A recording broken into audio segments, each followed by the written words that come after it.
አበበ በሶ መብላቱን መጨርሶ ነው መርዝ መብላት የጀመረው።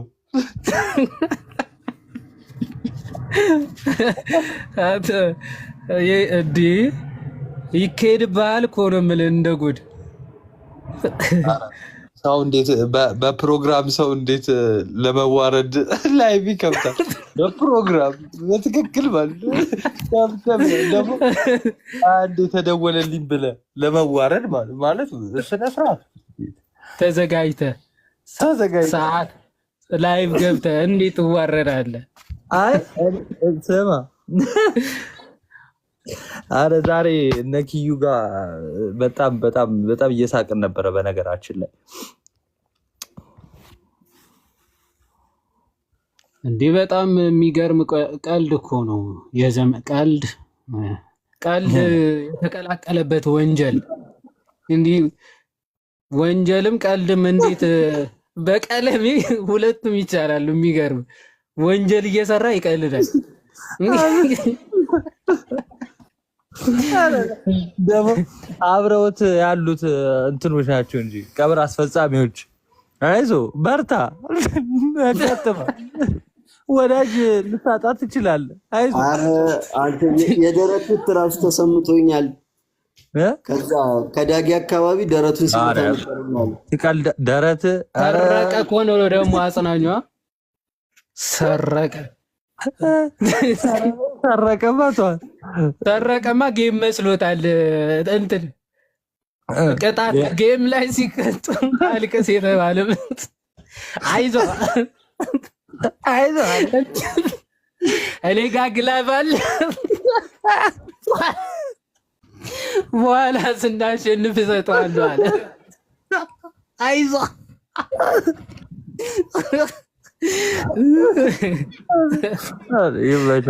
ጌታ። ኧረ በስመ አብ። ኮመንት ላይ ግን እኔ በጣም ግን የሚያሳዝኑኝ ማለት ነው በእውነት እንዲህ በአእምሮ የተፈጠረው አበበ ሳይሆን የሚያሳዝነኝ ታሪኩን ሰምተው እውነት የመሰላቸው ፕሮቴስታንቶች ናቸው። ምን እያሉ ሲጽፉ እንደነበር ታውቃለህ? አንጫጫችሁ አይደል ይላሉ።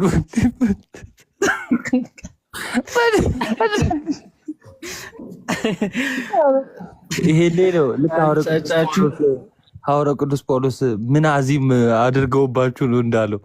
ኧረ ይሄ ከአዚም በላይ የተደረገባቸው በስመ አብ። እንዲህ አዚም ባይደረግባቸው ኖሮ እንደዚህ ሆኖ ነበር። አንጫጫችሁ ይላሉ ታውቃለህ? ጭራሽ እሱ አንጫጭቶ ነው ማለት ነው። በተገኘው ነገር በሙሉ ላይ ይቅርታ የሚጠይቅ ሰውዬ ደግሞ ኧረ ሼም ነው በጣም። አሁን ኔክስት ጠብቅ። ሬሳ ተሳስቼ ነው ዳይፀ ልሳን ዳይፀ ሞት አሉ እኮ ዳይፀ ሞት ነው።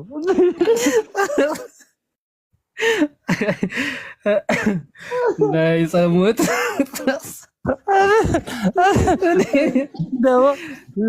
የአሁኑ ደግሞ ጠንከር የሚያደርገው ዮሐዴ የተሳሳቱ እሱ ብቻ አይደለም ወንድሙም ተሳስቷል። የላከለት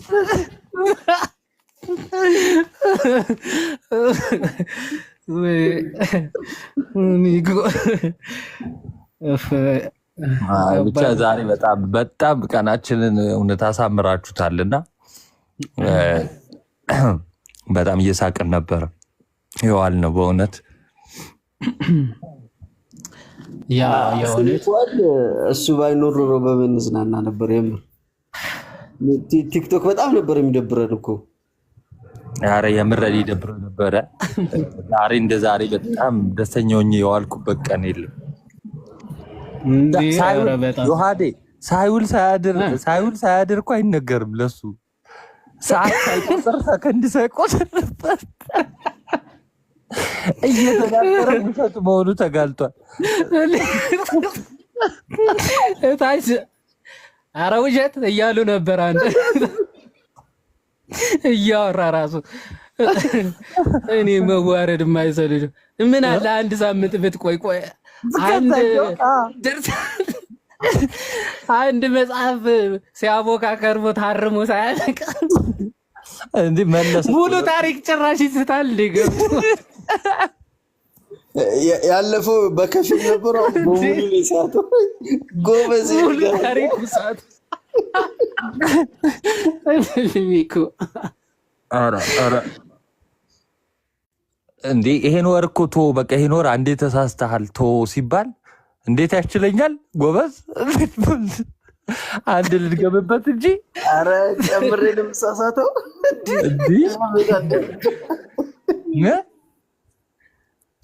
አንድ መካን ያደርጋል ብሎ ደግመበት።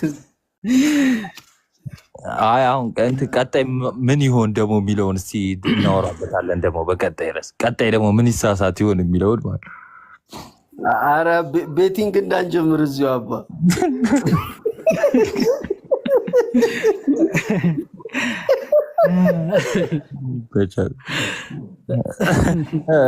ግን አቶ አስተውለዋል። የባለፈው የተሳሳተው ገድል ላይ ማለት ነው በቅዱስ ቁርባን ሰዎችን ይመርዝ ነበር ምናምን የሚል ስቶሪ አምታቷል ነበር። ያ እሱን እኮ እየበላሽ ነው መሰለኝ። ምን ጀመርክ አንተ? እውነትህን እኮ አይ ሚኪ ያለው እኮ እውነቱን ነው። አንተ ጌታን እሱን ፓራራል ለማድረግ ፈልጎ ነው እንጂ እሱማ እኮ ሀሳቡ ወደዛ ነው የሚሄደው እኮ ሀሳቡን ሊያጠናክር ነው እኮ የፈለገው። የባለፈውን ስለተነቃበት አዲስ ጨምሮ ነበረ። እንግዲህ ምን ታደርገዋለህ? ፈጣሪም ያዘው። ኧረ በጣም ግን እስማ እግዚአብሔር ይቅር ይበለው በእውነት እስማ። ሌላ ምንም በሱ ቤት ማረሙ ነበረ ነው እያላችሁኝ ያላችሁት። ጭራሽ አቦካ አረማለሁ ብሎ እኔ ትምህርት ቤት ቢሰራብኝ አይገባኝም እያልኩ እኮ ነው ብለዋል። ዩኒቨርሲቲ ቢሰራብኝ አይገባኝም ብለዋል። ይመችህ። አይ እሱ ብቻ አይደለም፣ ከስር ያሉትም እንደዛው ናቸው፣ አንድ አይነት ናቸው። ታውቃለህ ምንም ቢሰራባቸው ያን ያህል እንትን የሚላቸውም አይመስለኝም። እንደው ይቅርታ አድርጉልኝና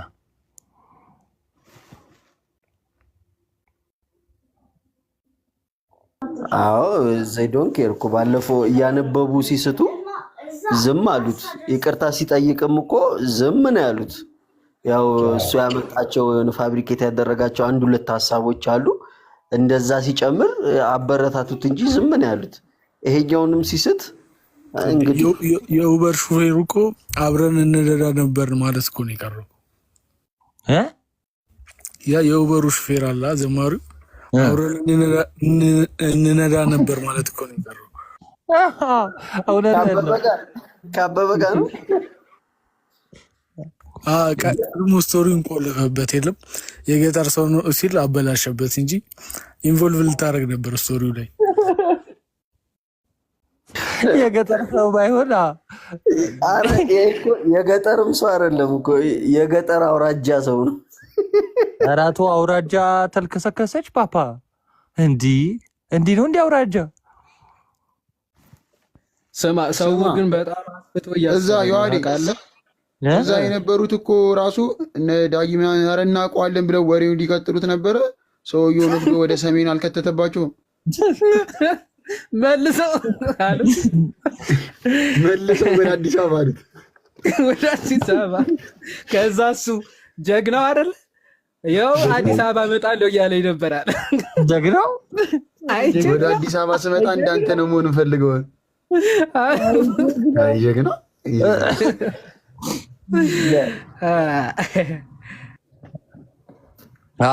አሁን ቅድም እንደውም ስቶሪ አድርጌው ነበረ። እንደዚህ አይነት እንትን ሲያወሩ ኢቨን መቼቱን እንኳን አስተካክለው መናገር አይችሉም። እና የዛን ቀን እንግዲህ ምንም ቅዳሴ ገጠር ራሱ ቢሆን ማለት ነው የገጠር ቅዳሴ ቢሆን እንደ ሁሌ ላይቀደስ ይችላል እንጂ የሚቀድሱት እንግዲህ 5 ሆነው ነው፣ 3 ዲያቆናት 2 ካህናት ሆነው ነው። እና ቁርባኑ እንግዲህ ለ5ቱም ነው። መጀመሪያ ቆርበው ነው የሚያቆርቡት። ምዕመናኑም ይቆርባል እንግዲህ መጠኑ ሊያንስ ይችላል ሊበዛ ይችላል እሱ እና በዛን ቀን ለሁሉም ያ አንዱ ቁርባን ነው። እና የት ደረሱ እነሱስ? የት ደረሱ? እንደውም እሱን ስቶሪ አድርጌ ውሃዴ ምን አይነት ሪፕላይ ያየው መሰለ? ለምስክርነት ተርፈው ይሆናል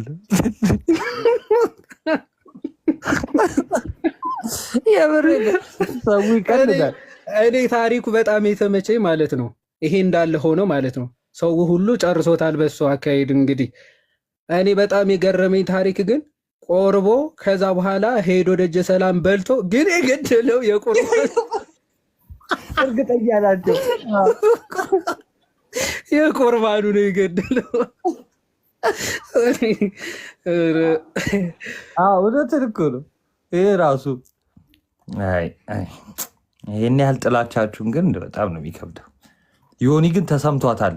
በጣም ነው የተሰማው ዮኒ አረለ ዮኒ የገረመኝ ምን እንደው ታውቃለህ? ስንት ዓመት ሙሉ በዚህ እጄ እየጠፈጠፍኩ ሲል ያስታውሳል። ሳቆርብ ነበረ ምናምን አስበው እንግዲህ ቅዱስ ቁርባን እንዴት እንደሚዘጋጅ አውቃለሁ ሲል የነበረ ሰው ነው። ከዛ ቅዱስ ቁርባን ላይ በመርዝ ገደሉት። ለእሱ ለብቻው ተዘጋጀለት እንዴ?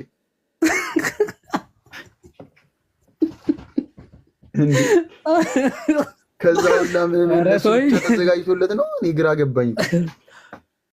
ቅዱስ ቁርባን ጭራሽ ራሱ እንዴት እንደሚዘጋጅ ራሱ እንደማያውቅ በዚህ ማወቅ ትችላለህ። እንዴ ወይ ቀልድ ተወኝ እስኪ። ጨዋታችን ላይ ያመጣው ፈልጎ እንጂ አሳቋቸው ቆይቷል ብሎ እኮ ነው። ንጽጽሩንማ ትተነዋል አባዬ። ምን አለ ምንም የሚመለስ ነገር እኮ ጠፋ። እንደዚህ አይነት ነገር ካልተጫወት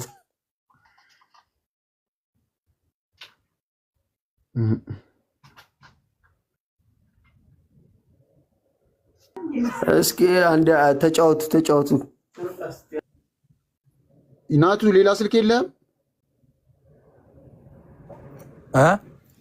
ሌላ ስልክ የለም? አረ ስልክ ነገር አውጡና ኮሜንት አረ አሰማና እንዴ። እሺ አክቹሊ የለኝም፣ ግን ከቀደሙ ሚኪ የቀደሙ ኪዩ ጋር ቲቱ ጋር ማለት ነው ነበርክ ዮኒ? አዎ ከላይ ሆኜ እዛ ነው ያልኩት ማለት ይችላል። ሲያስቁኝ ነበር። ኧረ በጌታ ምን ቢል ጥሩ ነው ዮኒ፣ ያኛው ዮኒ ማለት ነው። በጥይት እምቢ ብላቸው በመርዝ ገደሉ።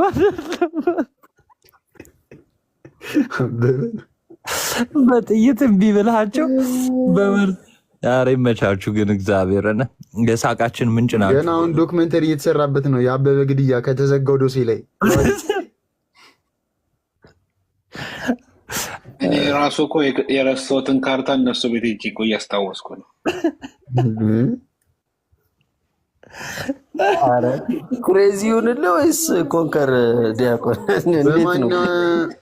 ኦርቶዶክሶች የሉም ብሎ በማናለብኝነት በመነሳሳት ከሌሊቱ ስንት ሰዓት ነበር የተናገረው? ይሄን ከሌሊቱ 6 ሰዓት ማንም የለም ብሎ ጨለማን ተገና አድርጎ ተኝተዋል ብሎ ኦርቶዶክሶች እንዳለ ተኝተዋል፣ ይሄንም አያገኙትም ብሎ ደግሞ ዜማውን ሲሰማ እምባላለው እምባላለው ትንሽ ከዜማው በፊት እምባ መጥቷል። ከዜማው ድምፁ ሲሰማ ያለቀሰበት ስሙ እንዳይጠፋበት ቀጥል በየመሃሉ ስሙ እንዳይጠፋበት ማለት ነው። አበበ እያለ ቆይቶ ሌላ ስም እንዳይጠራ አበበ ይላል መሀል ላይ ማለት ነው። በጣም ሲሪየስሊ ነው አበበ የሚለው። ታዲያ አባሰለው ተቸገረ እኮ። ለዛ እሱ 10 ነው ስም የሚጠራው ደግሞ ሌላ እንዳልጠራ ብሎ እኮ። ብዙ አይነት ስም ይጠራል። ጣሰው ይላል ከፈለገ ጣሰው አቦዘን የራሱ የራእይ ቀን ራሱ ማን ነው? ኤርሚያስ ቀለሜ ብሎት ነበር ተሳስቶ። ዳጸ መላክ እሱ ደግሞ ዳጸ መላክ ድምፁ ሲሰማ ያለቀሰበት ምክንያት ምን ቢሉ ጥሩ ነው? በጣም አይደለም የሚያምረው ድምፃቸው። የእሱን ድምፅ ሲያስበው ናፍቆት ነው የራሱ ድምፅ ሲያስበው ይገባል። ጀግና ነው፣ ደፋርም ነው። እንዲህ ፕሮቴስታንት የውሸት ዲፖዚት ብለናችኋል። ቢያንስ ወታችሁ እንኳን ማረም የማትችሉ ናችሁ። የውሸት ዲፖዚት ናችሁ። እሳቸው ራሱ ስንደውልላቸው ቅድም ደንግጠዋል። ምናልባት ልጆቼ ምናልባት አበበ ሙቶ ከሆነ እኔ እንጂ አልልኩ፣ ግን ሰምተውታል ምናምን እንላቸዋለን። አሁን ቀሲስ ሆነዋል፣ ቀስሰዋል። አይ እኔ እንጃ እኔማ አበበ ሙቶ ከሆነ ብዬ ነው አልኩ። አይደለም ወይ ግን አበበ እኮ አሁን ኪኪ ኮመንት ላይ እንደውም ጻፈችልኝ ማለት ነው። አበበ እኮ እንደውም የአባቱ ስም እኮ ነው። እነሱን አይደለም የአባቱ ነው፣ ግን አይተንፍሱ። ታዲያ ያንተ ነው አይተንፍሱ።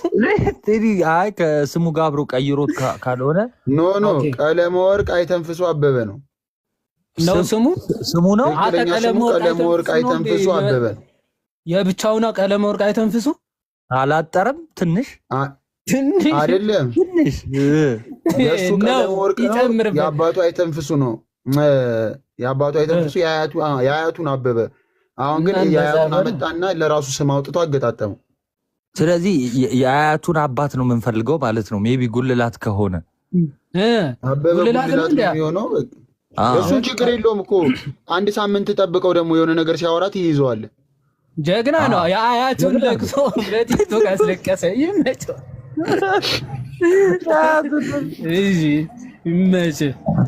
ግን ማለት ነው። አሁን በቀለም ያካሄድ እንትና ማን ነው ይሄ ጓደኛው? በጣም እንደዚህ በጣም ነው ያስለቀሰው። እና ወንጌል ደግሞ ምንድነው ወንጌል ነግሬዋለሁ ብሏል። አሁን አበበ ድኗል ማለት ይቻላል? ናቱ እንዴት ታየዋለህ? ይሄ ራሱ ከባድ ጥያቄ ነው። ሙሉ መዳፉን አውጥቶ ሻሃዳ አልያዘም። ለዛ ነው አልዳንም። ሙሉ እጁን አውጥቶ ሻሃዳ አልያዘም። ዳጊም እኮ አልቅሷል። ዳጊ ግን ያለቀሰው የቀሲስን ድምፅ ሰምቶ የራሱ ሲያስበው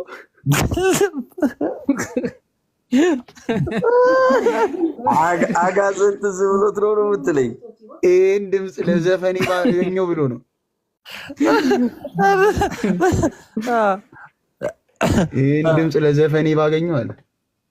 እንደው እዛ ገስት ላይ ያሉትንማ በስመ አብ ሜንሽን ማድረግ ነው። በቃ እንደዚህ አይነት ቪዲዮ ላይ ውሸቱ የተጋለጠበት ቪዲዮ ላይ እንዳለ ሜንሽን ማድረግ ነው። ከውሸት ጋር እንዴት እንደሚተባበሩ ማሳየት ነው። የምር እስማ ኤፍሬም አስተያየት አልሰጣችም። ድምጿን ታውቀዋለች።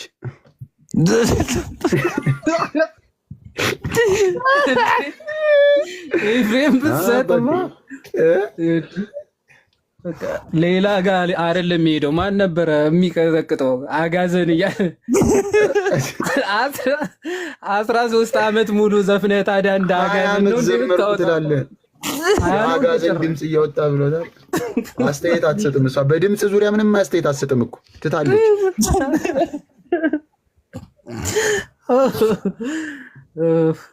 አሁን ስላሴ ያቆማል። ብዙ ሰው እየቀባጠረበት ነው። በቃ አለቀ። ሰላም እናገኛለን። መዝሙሯን ትታለች። አሁን ትምህርቱን ትተዋለች። ሰላም ነው። ከዛ በኋላ በቃ እናርፋለን። እፎይ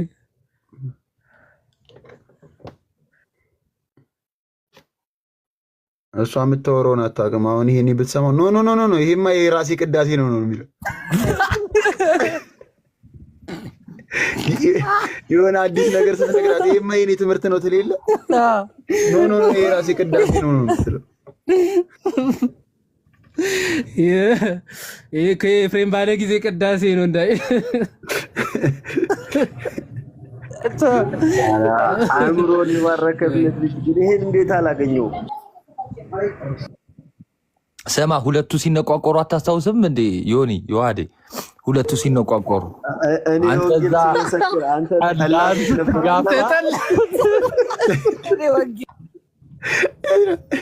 ተናዶበት እኮ ነው ኤርሚያስ እኮ ማነ ኤፍሬም ባላገር አርፋ አትቀመጥም እንዴ ነው አንተ ጠላን ስትጠጣ እኔ ወንጌል እየሰበኩ ነበር አይሎ እኔ ሁለቱ የተጣሉ ቀን የሳኩት ሳቅ በስመ አብ ሁለቱም ውስጣቸው በቃ አለ። ሁለቱ ቀለሜ ደግሞ ባለ ጊዜ ነህ ባለ ሀገር ነህ ባለ ጊዜ ነህ ይለዋል። በጌታ እኔ እዛ ቀን እንዴት እንደሳኩኝ ቤቴ የሆነ መጀመሪያ አካባቢ ላይ በጣም ቅርብ ክሎዝ ነበሩ። ከዛ ኤርሚያስ የሆነ ነገር አድርጋ ኤፍሬም ሳተች የሆነ ነገር አድርጋ ትዝ ይልሃል አይደል? የሆነ ቤት ገብታ ቀባጠረች። ጠራትና ማን ባላገር አርፈ ተቀመጥ።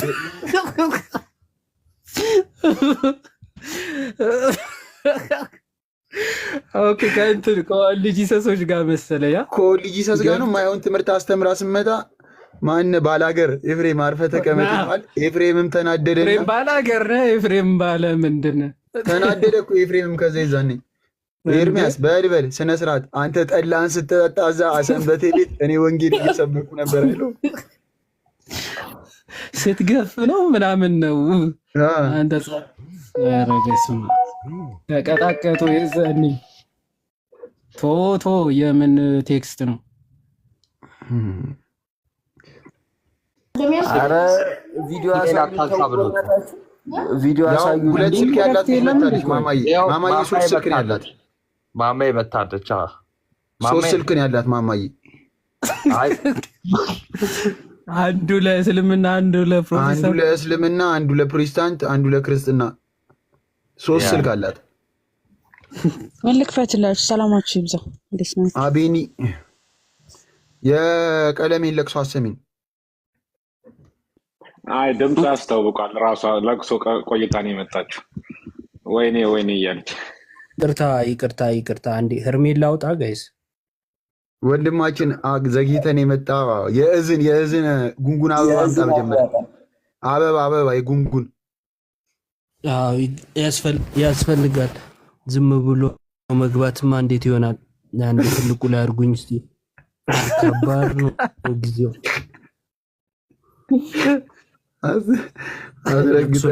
ቆሞ አንዴ ጣሰው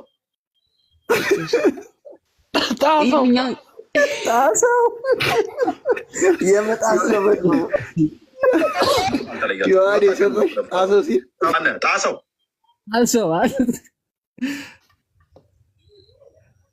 ሂጂበት ያትን እውነተኛ ምንም አልተለያችሁትም። አታውቅም ነው ዝም ብለህ የምታወራው። ጣሰው ያትን እውነተኛ ነቢያትን እና የትንቢትን አገልግሎት እናንተ ተቃውማችሁ አታሸማቅቋቸውም፣ አታሸማቅቁንም። ነቢይ ተብዬ መጠራት የለብኝም ብራዘር።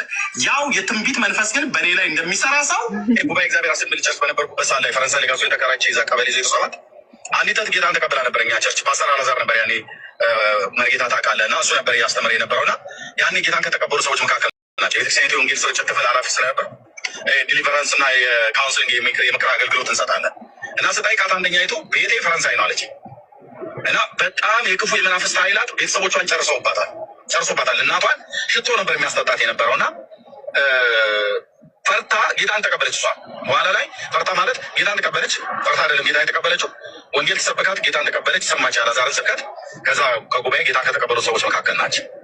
እና ጸለይንላት፣ ክፉ መንፈስ ከላለም ወጣ፣ ማኒፌስት አደረገ፣ ገሰጽኑ ወጣ። እኔና ድንቁ የሚባል አንድ ወንድም ነበረ፣ ጸለይንላት ወጣ። ከዛ ገሰጽኑ ወጣ። እኔ እየጸለይኩ እያለ ድንቁ እና ድንቁ ዝም ብሎ ነው የሚጠራው። ቤቴን ልደትዬ ዝም ብሎ ነው የሚጠራው። ጠየኳት፣ በቤትሽ ምንድን ነው ያለው በቤታችሁ ውስጥ ብዬ ጠየኳት። እና የተቀመጠ ካለ ብዬ ጠየኳት። አዎ አለች። እና እንዴት አውቄ ለሚያሰናም ነገር አለች። እና ኦኬ ታዩ፣ እሱን ችግር የለም ግን ምንድን ነው የተቀመጠው ብዬ አልኳት። ቤት ና አሳያለሁ፣ እዚያው መናገር እፈራለሁ ምናምን ብላለች። ወጣት ሴት ስለነበረች ለብቼ መሄድ አልፈለኩም። አንድ ወንድም ነበረ፣ እሱን ይዤ ሄድኩኝና አየን። ምንድነው ብዬ ስላት ምን አልክ አንተ? ወጣት ሴት ስለነበረች ቤቷ አልሄድኩም አላለም። ኧረ ደግሞ ድንቁና የሆነ ልጅ ጋር አለ ደግሞ ስማ፣ የሚያወራቸው ባለ ታሪኮች ኤግዚስት አያደርጉም፣ የሉም፣ አልተፈጠሩም፣ ገና የሌሉ ናቸው። አልተፈጠሩም፣ አልተወለዱ። ልክ አልወለድኩም፣ አልተወለድኩም ብሏል። እሺ ተቋጠረ ነገር ነው። በአገልግል ምናምን ነገር እንደዚህ ያለው ሲመሽ ጠበቁኝና በጫማችን ረግጠኑ ማለት ነው። ጌታ እኮ ነው ወንድሞቼ እናቶቼ፣ እናቷን የበላ አውሬ እሷን አይበላትም። እና ነገርኳት፣ ጸለይንና በጫማችን ረግጠን ጋዝ አጫልኳት። ጋዝ የለኝም ማለች። ቡታ ጋዝ ውስጥ የምትሰራበት የቀረች ነበረች። አዲስ ቡታ ጋዝ እንገዛለን። ክሩን ሁሉ ከቡታ ጋዙ ላይ አውልቀን የቀረውን ሁሉ ከውስጡ ደፍተን እዛ ላይ ችቦ አረግነው ማታ ላይ አነደድ ነው ሰላይ ልኩላተኝ እንደገና እርኩስ መንፈስ ወጣ እንደ እግዚአብሔር ጮኸ ከዛ ወጣ ከዛ ሰላም እርኩስ መንፈስ ሲወጣ ሲገባ ነው እንደሚኖረው። የቡታ ጋዙ ታሪክ በጣም ገዳይ ነው። ደግመህ ስማው እስኪ። እኔ ደግሞ ልጅቷ እኮ አደራረጓ ማለት ነው የሆነ እያወራ ነው አዲስ ቡታ ጋዝ እንገዛለን ብዬ ክሩን ሁሉ ከቡታ ጋዙ ላይ አውልቀን የቀረውን ሁሉ ከውስጡ ደፍተን እዛ ላይ ችቦ አረግነው ማታ ላይ አነደድ ነው ሰላይ ልኩላተኝ እንደገና እርኩስ መንፈስ ወጣ እንደ እግዚአብሔር ጮኸ ከዛ ወጣ ከዛ ሰላም በቤተ ክርስቲያን እየዞርኩ ሽመክትዬ የኔ አጉራሽ የኔ ጡረታ ሰጪ የኔ አጉራሽ የኔ ጡረታ ሰጪ አቶ ሽመክት ወንድሜ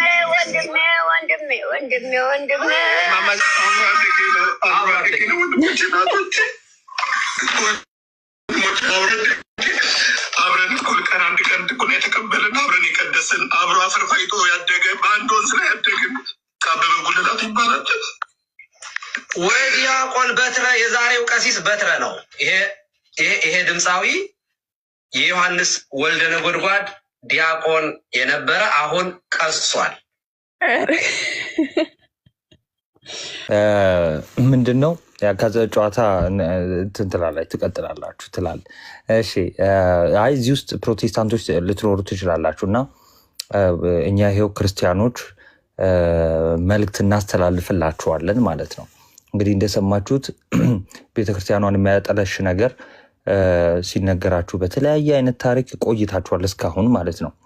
ግን ይሄ ቅዱስ ቁርባን የጌታችን ስጋና ደም ለሁላችን ማለት ነው ግባችን ወደ ሆነው ሱታፊ አምላክ ወይም ደግሞ ይሄ የመለኮት ባህሪ ተካፋይነት ብሎ ቅዱስ ጴጥሮስ በሁለተኛ ጴጥሮስ መልእክቱ ምዕራፍ 1:4 ላይ እንደተናገረው ወደዛ የሚያደርሰን የህይወታችን ስንቅ ነው። ሰው ከሱ በልቶ ወደ ሞት ሳይሆን ወደ ህይወት ነው የሚሄደው። ህይወትን እኛ እናገኝበታለን፣ ህይወትን አግኝተንበታል። እሺ እና ግብዣ እናቀርብላችኋለን። ወደ እውነተኛዋ ቤተክርስቲያን መታችሁ ህይወት የሆነውን ክርስቶስ የሰጠንን ታላቅ ስጦታ ስጋና ደሙን ብሉ።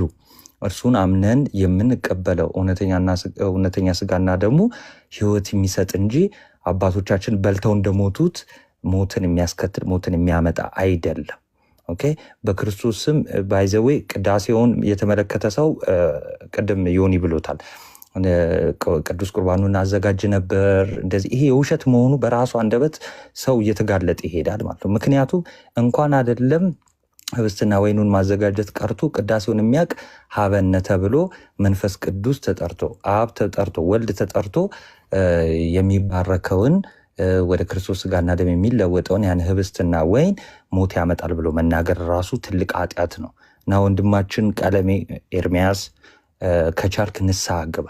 ታላቅ የሆነች ቤተክርስቲያን የጌታ አካሉ የሆነች ቤተክርስቲያን ላይ የውሸት አፍህን ተናግረሃል፣ ንግግርን ተናግራል። ሰዎች እንዲጠሏት በክፉ እንዲያዩት አድርገሃል።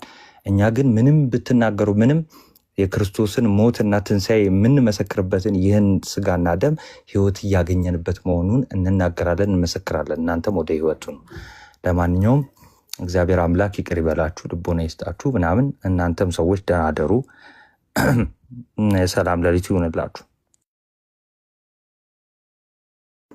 አሜን አሜን። እናቱ ትክክለኛ ሀሳብ ነው። ያው እኛም የተናገርነው ነገር ነው። ይሄን ሁሉ እንዲናገር ያደረገው እንዲያወራ ያደረገው ነገር በሙላ ቤተክርስቲያን ላይ አፉን ለመክፈት ያደረገው ነገር ብዙ ሰዎች ቁርባን ትክክለኛ የክርስቶስ ስጋና ደም መሆኑን እየገባቸው ሲመጡ ይሄን ነገር ለነዛ ሰዎች ማስፈራሪያ እንዲሁም ደግሞ እንዲጠሉት ማድረጊያ ነው እንጂ ሌላ ምንም አይነት ምክንያት የለውም። ይሄንን ደጋግመን የተናገርነው የምትሰሙ ካላችሁ ስሙ፣ የማትሰሙ ካላችሁ ደግሞ በጣም እናዝናለን። መኩዬ ቀጥል እንግዲህ። ይቅር ይበሉኝ እንግዲህ ሁላችሁንም ሰላም አላልኳችሁም። እኔ ማለት ቀጥታ ለቅሶ ላይ መመጣሁት ደረስኩና ጎራዳ ያለ እና ለማንኛውም እዚህ ላይ የምታገኟቸው ይታያል። እሳቸው አንተሽ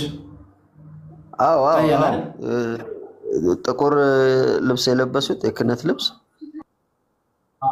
መሀል ላይ የቆሙት እሳቸው ናቸው እና የሰንበት ትምህርት ቤቱን 57ኛ ዓመታቸውን ያው ትናንት ወዲያ ምናምን እያከበሩ ነበር እዚህ ላይ እና ግን በዋናነት ትልቁ ነገር እዚህ ጋር ማስተላለፍ የተፈለገው ምንድን ነው?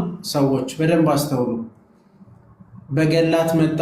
በገላትም ቤተክርስቲያንን አልቻሏትም። በተለያየ ነገር የቤተክርስቲያንን ስም ለማጠልሸትና ሰዎች ወደ እውነተኛይቱ የጌታ ቤተክርስቲያን ለመጨመር ያሉትን ማለት በጣም በብዛት እየመጡ ያሉትን አይደል? በጣም ብዙ ሰው ማለት ነው ለመጠመቅ ያለውና የተጠመቀ ብዙ አለ። ስለዚህ ምንድነው ታርጌቱ? ማስፈራራት ነው። በቃ አልተቻለም። በገላት አለ፣ በላይ ወጣ፣ ታች ወጣ፣ ምን አለ ሰው ነቃ። ሰው ትክክለኛ የቤተ ክርስቲያን አስተምህሮትና መሰረታዊ የነገረ ድህነቷን ቤተ ክርስቲያንን ዶግማዋን አወቀ፣ ተረዳ። ከዛ ተጋጋጡ። ምን ለማድረግ ሞከሩ? ከዚህም በፊት እኮ ሲከራከሩ የነበረው በጌታ ስጋና ደም ላይ እውነተኛ አይደለም ብሎ ሲከራከሩ የነበሩት አሁን ለጴንጤ ታድሶ ሆኖ ጀመሩ ማለት ነው። አቃቢ እምነታ እዛ የሚሰሩት አሁን እውነተኛ የጌታ ስጋና ደም ነው እያሉ ነው። ጥምቀት ለድህነት ነው አይነጣጠልም እያሉ መከራከር ጀመሩ። አሁን ላይ ጴንጤ እያደሱ ነው። ትናንትና ሲከራከሩ የነበረው አሁን ጴንጤ እየታደሰች ነው ወደኋላ። ከዛ በዛ ስላልቻሉ ማለት ነው አሁን በምንድነው የመጡት? አሁን የቤተ ክርስቲያን ስምን የቅዱስ ቁርባንን ጌታ ሆይ በእውነት ይቅር ይበለው፣ የሚረግሟቸውን ጸልዩላቸው የተባለ ቤተ ክርስቲያን ላይ በዚህ ልክ የሚናገር ግን ምን እንደምንል አናውቅም። ብቻ እግዚአብሔር ልቦና ይስጠው ነው የምንለው። በጣም ታላቅ ስድብ ነው ይሄ፣ ታላቅ ለዘንዶ የተሰጠ ስድብ። ያ በራእይ ዮሐንስ ላይ የተጻፈው በሰማይ ያለው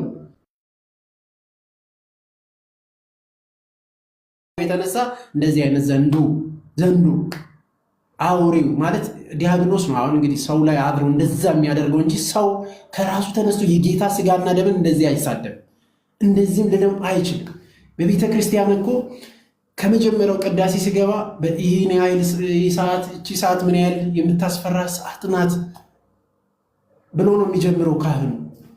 በቃ መንፈስ ቅዱስ ከሰማይ ሰማያት የሚወርድባት በፍርሃትና በመንቀጥቀጥ የሚገባበት ነው።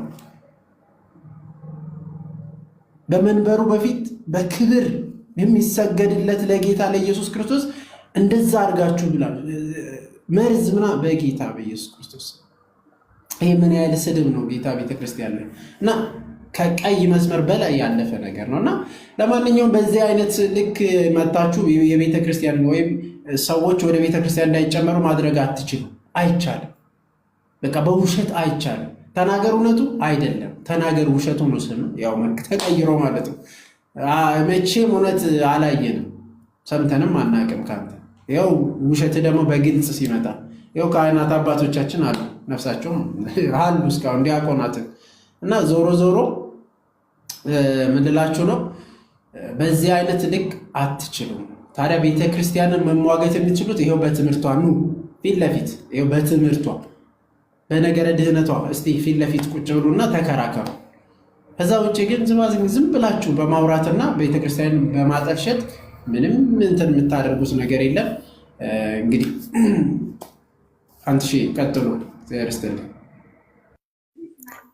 አዎ ዲያቆን የእግዚአብሔር ይስጥልን ያለውም ይሄንን ነው። እውነተኛ ቤተክርስቲያን ትምህርት ሲያቅታቸው የመጡበትን ደረጃ እያየን ነውና ይሄ እዚህ የተሰበሰብነው ለውሸት የመጣን ሰው እንዳመጣጡ ነው የምንመልስለት። አይ ለማንኛውም ፍትህ በማያውቀው ለተገደለው አበበ ያልበላውን ለበላው መርዝ ለበላው አበበ ፍትህ ብለናል። ያው ዞሮ ቤተክርስቲያን ላይ ከምንም በላይ ወንድሞች እንዳሉት ትልቁ ሚስጥር ላይ የጌታ ስጋና ደም ላይ የዋሹት ነው። ሌላ አንድ የምጠብቀው ሰው አለ እውነት ለመናገር በዚሁ አጋጣሚ እንትና ታሪኩ ይባላል ፓስተር ታሪኩ። እግዚአብሔር ለዛ ንግግሩ ገና ዋጋ እንደሚያስከፍለው ማምነው ማለት ነው። አይጥ በልተውት ምናምን ብሎ የሆነ ጊዜ ታስታውሳላችሁ። አፉን የከፈተ ሰው ነበረና የጌታ ስጋና ደም ላይ እንደዚህ ዋጋ ይከፍሉበታል። ይሄም ዩቲዩብ ላይ የሆነ ጊዜ ከዚህ ከእንትና ጋር ማነው አሁን ካልኳችሁ ከታሪኩ ጋር ትልቅ ሰው ከራሱ ጋር ነው ሲያወሩ የነበሩት ላይፍ ላይ እኮ እዚህ ላይ አብረው ቁጭ ብለው የጌታ ስጋና ደም ላይ ሲያሾፉ ነበረ እና በገዛ አፉ አሁን ውሸቱ አጋልጦታል። ገና ግን በህይወት ማወራረድ ያለ እውነት ለመናገር መጽሐፍ ቅዱሳችንም እንደሚለው ሳይገባቸው የጌታን ስጋና ደም ተቀብለው አያሌዎቹ አንቀላፍተዋል ነው አይደል የሚለው ጳውሎስ በቆሮንቶስ መልእክቱ ላይ። ስለዚህ ማንቀላፋት አለ። ከዚህ ዓለም በስጋ መለየት ብቻ አይደለም ከዘላለም ህይወት መለየትም አለና ለንግግራችሁ ተጠንቀቁ። አመናችሁት አላመናችሁት ሁለተኛ ጉዳይ ነው። አፍ እንዳመጣ እንደዚህ መዋሸት፣ መናገር፣ መሳደብ ግን ሌላ ጉዳይ ነውና በጣም ነው የሚያሳዝነው። በሱ ቤት ማራከሱ ነበር። ይኸው እንትን ምንድነው መርዝ እያረጉ የሚል ማለት ነው። አብረው ቁጭ ያሉት ደግሞ ምን ያህል አይምሮ ቢሶች እንደሆኑ ደግሞ ሌላው አሳዛኝ ነገር ነው። እነማማ ልታይሽ ትላል እነማማ ዳጊ ቁጭ ብለዋል። ግን ተው እንኳን እንደው በውስጥ ተው እቺ ነገር ትብራ እንኳን አይባልም። ሼም የለም እንደዚህ አይነት የውሸት ድራማ። ወንድምየው ደግሞ እኔ አሁን ነገ ወጥቶ እንግዲህ አሁንም ሰጥቶ ከሆነ አላውቅም ማስተባበያ ይሰጣል። አንደኛ ድምፁ ባለቤቱ ይታውቋል። አሁንም ካህን ሆነው ያሉ አባት ናቸው። ሁለተኛ ጉዳይ ደግሞ ቅዳሴ ላይ ልክ በዚህ መልክ የጠራ ድምፅ የትኛው ስቱዲዮ ውስጥ ሲቀደስ ነው የሚወጣው? ስለዚህ ይሄ የስቱዲዮ ድምፅ ነው የወጣው። እሱ ሪከርድ አስደርጌ ስቱዲዮ አስገብቼ ምናምን ብሎ ካላለ በቀር ማለት ነው። ስለዚህ ለማስተባበያም አይመችም ወጥቶ ማስተባበያ የሚሰጥ ከሆነ ማለት ነው። ነገር ግን ምን ልላችሁ ፈልጌ ነው የጌታን ስጋና ደም ላይ በዚህ መልኩ መናገር ዋጋ ያስከፍላል። ስለዚህ ጥንቃቄ ይደረግ። ሁለተኛ ጉዳይ በቤተ ክርስቲያን ላይ እንደዚህ አይነት ውሸቶች ሲዋሹ በዙሪያ ያሉ ሰዎች ለምን ሃይ ማለት አለባቸው።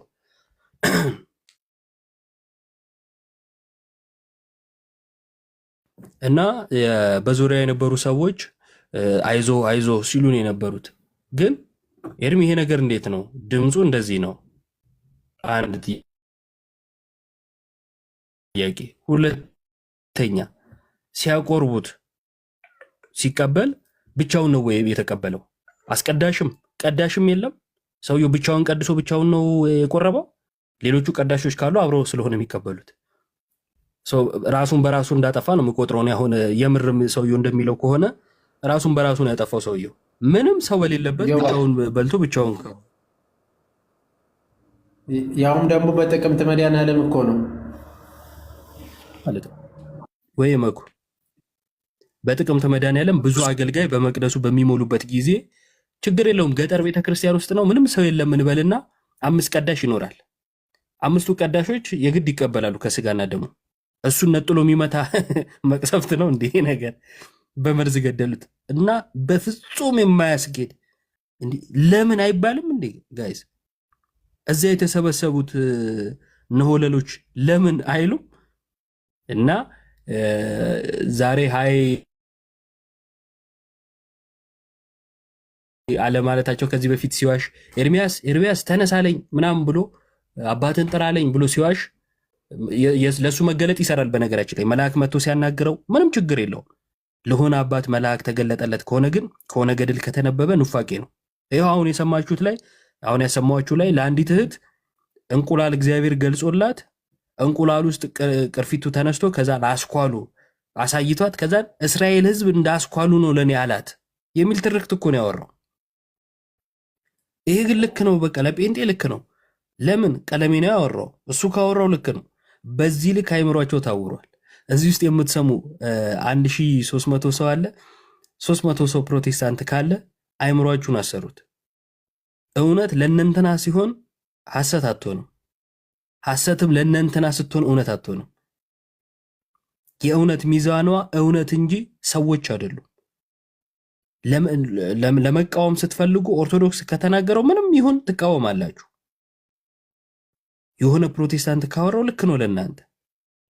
እና እንደዚህ አይነት የውሸት ትርክት ሲናገሩ ችግር የሌለባችሁ ትወጡና እዚህ ደግሞ በሌላ ታሪክ ታላዝናላችሁና እንዲህ የምንለው በጣም የተዝናናንበት አንደኛ የልጅ ስራ ሲሰራ ስለነበረ እና በዚህ ነገር ከመዝናናት ውጪ እንደው ስቆ ከማለፍ ውጪ ምንም ማድረግ አንችልም።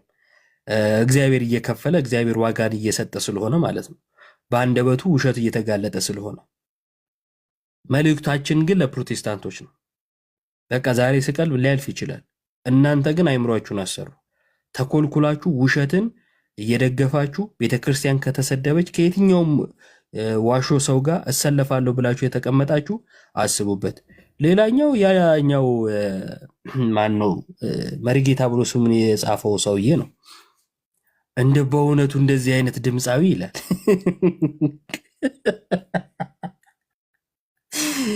አረ እፍረት የሚባል ነገር አለ።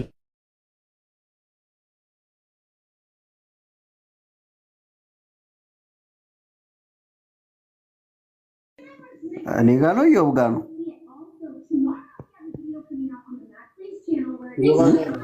ኢዮብ ጋ ነው። ኢዮብ ጋ ነው። ኦኬ እሺ፣ ሰላም ብያለሁ። ብዙን ብላችሁታል። እኔ እንደውም በቃ የሆነ ወንድሜ ጓደኛዬ ሞተ በሚል በቃ ገንዘብ ሊሰበስብ ነበር የመሰለኝ፣ ልማዱ ስለሆነ ከዚህ በፊትም ቪዲዮም እያየው ስለነበረ ባለፈው ቤት ይጠቦኛል ምናምን ሲል ስለነበረ ለቅሶ ገንዘብ ለመሰብሰብ ነበር የመሰለኝና የሆነ ሰዓት ላይ ስለ ቅዱስ ቁርባን ሲያነሳ ሰማሁትና በጣም በቃ እኔ እንጃ ለውርደት የተዘጋጀ ሰው እኔ እንደዚህ የለም። በራሱ ላይ ነው የሚቀልደው። በነገራችን ላይ ሰዎችን ወደ ቅዱስ ቁርባን እንዳይቀርቡ በገድላትና በድርሳን በተአምሩ በምኑ እያነበበ ሰዎችን ወደ እውነቱ እንዳይሄዱ እውነቱ እንዳይገለጥላቸው እየሸፈነ ያለ ሰው ድጋሚ ደግሞ አሁን በምን መጣ? ቅዱስ ቁርባን ላይ ቅዱስ ቁርባን ይገላል። ሰዎች ወደ ቅዱስ ቁርባን እንዳይቀርቡ ሚስጥራትን ማጥላላት ላይ ደግሞ ወደዛ መጣና ይሄ አትሳቱ፣ እግዚአብሔር አይዘበትበትም፣ በገዛ ስጋው የሚዘራ ከስጋ መበስበስን ያጭዳል። ይኸው እያጨደው ነው። የመጀመሪያው መበስበስ እንግዲህ ውርደት ነው። ውርደቱን እያጨደ ነው። እንደው ደግሞ ከዚህ የባሰ ምን አላቅም።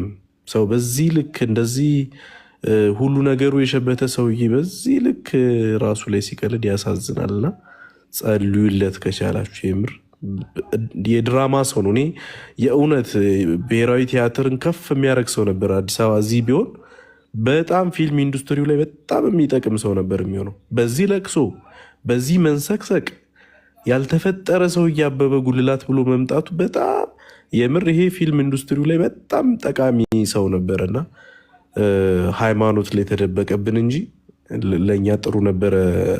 አንቴ እና የካህኑ ድምፅ በደንብ ለአንተ አዘኩኝ። ስንት ተምረህ ስንት ለፍተህ ፊልም ኢንዱስትሪ ማንቀሳቀስ ያቃተ ቀለም ባንድ የበለጠ